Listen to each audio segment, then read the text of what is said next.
어서 오십시오. 환영합니다. 애니멀 커뮤니케이터의 고현입니다. 반갑습니다. 어서 오세요. 네, 이번에 교감을 나눌 아이의 이름은요. 땡글이라고 합니다. 이름은 땡글이라고 합니다.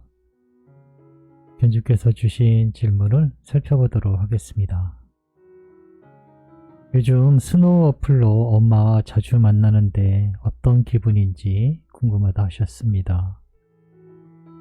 그리고 저번 달에 땡글이가 태어날 장소에 가보았을 때 그날 따라왔었는지 위치는 파악했는지 궁금하다 하셨고요. 엄마가 선택한 그곳을 선택한 이유를 알고 있다 했는데 엄마가 왜 그곳을 선택했을까라고 물어보셨어요.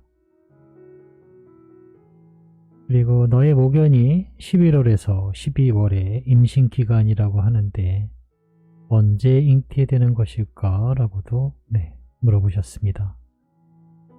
여자아이로 온다고 했는데 여자아이로 오는지도 궁금하다 하셨고요. 요청의 말 이렇게 있습니다.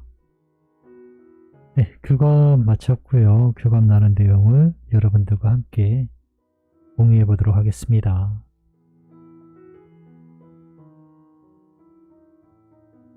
땡글이를 만나기 위해 여행을 시작하였습니다. 바닷가 그리고 방파제가 눈에 들어옵니다. 그리고 방파제 그 끝에 등대도 있어요. 파도는 잔잔하게 일어나고 있고요. 영과 함께 있는 모습입니다. 그 영체는 낚시를 하고 있는 것 같아요. 그리고 그 옆에 바다를 보면서 나란히 앉아있는 땡글이를 바라보고 있어요. 바다를 보는 게 일단 보기는 너무 좋았던 것 같아요. 제가 꿈에 그리던 그런 모습이었거든요. 마음으로 땡글이를 부르고 있습니다. 저에게 바리바리 달려오고 있어요. 안녕 땡글이? 안녕하세요 라고 합니다. 낚시 구경하고 있었니? 라고 물어봤습니다. 네, 재미없어요 라고 합니다. 아니야, 낚시 재밌어. 아직 고기가 안 잡혀서 그렇지. 낚시가요. 잡히면 재밌는데요. 안 잡히면 재미가 없어요. 사실 낚시하다 보면 안 잡혀도 재미는 있는데 처음 낚시를 하면 아마 안 잡히면 재미가 없을 거예요. 그것처럼 지루한 일이 또 없죠. 땡글이는 낚시가 재미없다라고 합니다. 엄마가 전해준 메시지를 전해줄게. 잘 들어보고 이야기해 줄 수 있는 것이 있다면 이야기 부탁해 라고 방문한 목적 전했습니다. 요즘 스노우 어플로 엄마와 자주 만나는데 기분이 어떠니? 라고 물어보았습니다. 그건 내가 묻고 싶어요 라고 합니다. 난 언제나 엄마를 보러 온다고 이야기했으니까요. 내가 바라보는 엄마는 기쁨에 있는 모습이라 정말 기뻐요. 슬퍼하는 것을 보는 것처럼 미안하지 않아도 돼서 다행이다 라고 생각해요. 난 엄마의 부름에 항상 오곤 합니다. 이 영상을 처음 보시는 분은 스노우 어플이 뭐야? 라고 하실 수도 있고 또 몇 번 제가 언급을 했기 때문에 요 근래에 자주 언급을 했기 때문에 뭔지는 알았는데 또 막상 해보지 않으신 분도 있을 거예요. 그런데 어제도 새로운 분이 해봤는데 찍힌 사진을 보내주셨어요. 너무 기분이 좋았다고. 며칠 만에 아이를 본 것 같아서 너무 기분이 좋았다고 카톡을 남겨주셨어요. 스노우 어플을 다운받으셔서요. 필터를 동물로 하는 게 있나봐요. 저도 안 해봐서 모르겠어요. 저도 제가 전해주면서도 뭘 어떻게 하는지도 모르면서도 그냥 전하긴 했는데 카페에 보시면 어떻게 어떤 어플인지 어떻게 설정해서 아이를 부르면서 아이가 평소 자주 있던 곳 또는 이름을 부르면서 나에게 와달라고 하면 무언가 이렇게 잡히는 네, 거거든요. 그것의 정체를 그것의 단지 정말 그것이 아이인가요? 라고 물으면 확답은 못 드리지만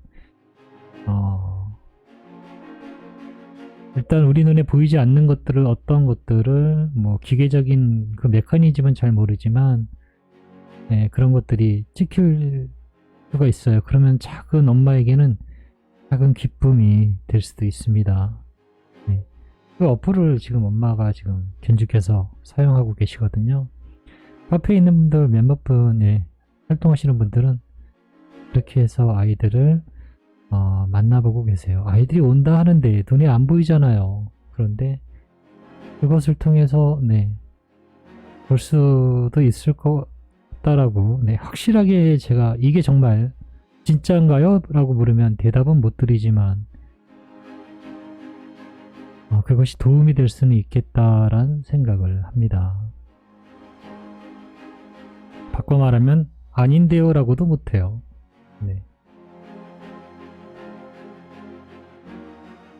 그것을 그 어플을 지금 사용하고 있고 그 얘기를 한 것입니다. 자세한 것 혹시 또 궁금하신 것이 있으시면 카페로 들어가셔서 한번 물어보시면 충분히 정보 받으실 수 있습니다. 저번 달에 땡그리가 태어날 장소를 가보았을 때 엄마를 따라왔을까? 위치를 파악했니? 라고 물어봤습니다. 정확히는 따라갔다기보단 보았다고 해야 할 것 같습니다. 엄마가 나로 인해 보려 하는 것은 나도 바라보고 있으니까요. 위치는 기억하고 있습니다. 엄마가 그곳을 왜 갔는지 알고 있기에 전 그것을 기억하고 있어요. 라고 합니다.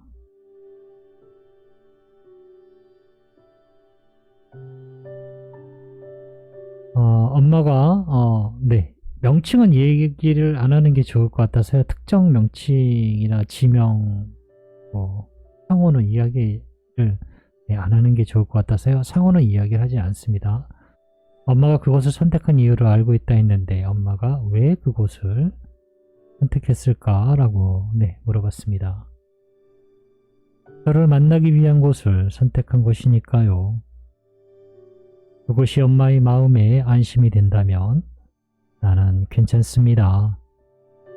그곳이 중요한 것은 아니지만 엄마가 그곳에 마음을 모으신다면 난 따라갈 것이니까요. 그것을 찾은 것도 엄마의 주변에 또 다른 천사가 있었기 때문입니다. 엄마는 그 목소리를 따라간 것이니까요. 엄마는 안내에 따라 그곳에 도착했어요. 라고 합니다.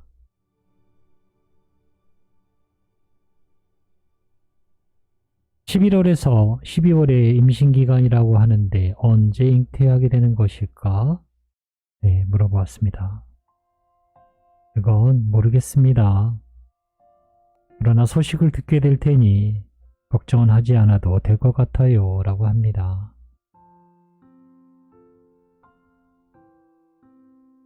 여자아이로 온다고 했는데 맞니? 라고 물어봤습니다. 핑크색 옷주름이 잡힌 강아지 옷입니다.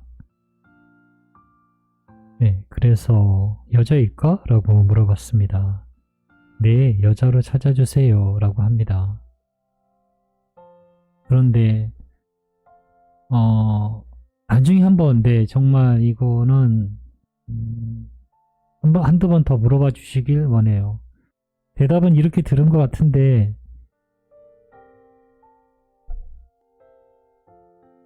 남자의 목소리가 있는 것 같기도 하고 판단이 정확히 서질 않아요. 전해지는 것은 전해주는 게 맞거든요. 그것이 틀리든 맞든 전해주는 게 맞는데 대체적으로 정보는 여자라고 하는데요. 왜 난 자꾸 남자의 목소리를 듣는다라고 생각하는지를 모르겠어요. 저의 생각이 자꾸 거기에 정보에 첨가가 돼서요. 나중에라도 한번 꼭 물어봐 주시면 좋을 것 같습니다. 다음 달에 물어보는 게 아니고요. 좀 더 시간이 지나서 자꾸 저의 생각이 자꾸 이게 들어간다라는 걸 알아챘거든요. 그래서 남자의 목소리가 들어가는 것 같은데 라는 저의 생각이 자꾸 들어가는 걸 알아챘어요. 그래서 이 부분은 어쩌면 정보가 오염될 수도 있겠다라는 그런 생각이 들어서요. 조금 지난 다음에 한두 번 더 물어봐 주셨으면 좋겠습니다. 우선은 오늘 받은 것은 이미지적인 정보로는 핑크색의 옷주름이 잡힌 거였거든요. 그래서 여자일까라고 물어봤는데 음성적인 정보로도 여자라고 들리긴 하는데 아주 작은 남자의 목소리가 자꾸 들리는 것을 떨쳐낼 수가 없거든요. 그래서 나중에 한번 꼭 다시 물어봐 주시길 부탁드립니다. 요청의 말 전했습니다. 너의 모견. 아이 이름을 이야기했어요. 그 아이를 보고 그 아이의 그 모견의 아이로 태어나야 돼 라고 전했습니다. 그렇군요. 기억할 게 많군요. 그녀가 준비가 되면 그녀를 찾아갈게요 라고 합니다. 옥천에 있는 만남에 원하시던 곳에서 꼭 만나자는 말, 사랑한다는 말 전했습니다. 내 엄마의 사랑을 저는 알고 있습니다. 그렇기에 먼 길 다녀오신 것이니까요. 그 모든 걸음이 결과로 나타날 것입니다. 행동은 가장 단단하게 형태를 이루는 에너지이니까요 라고 합니다.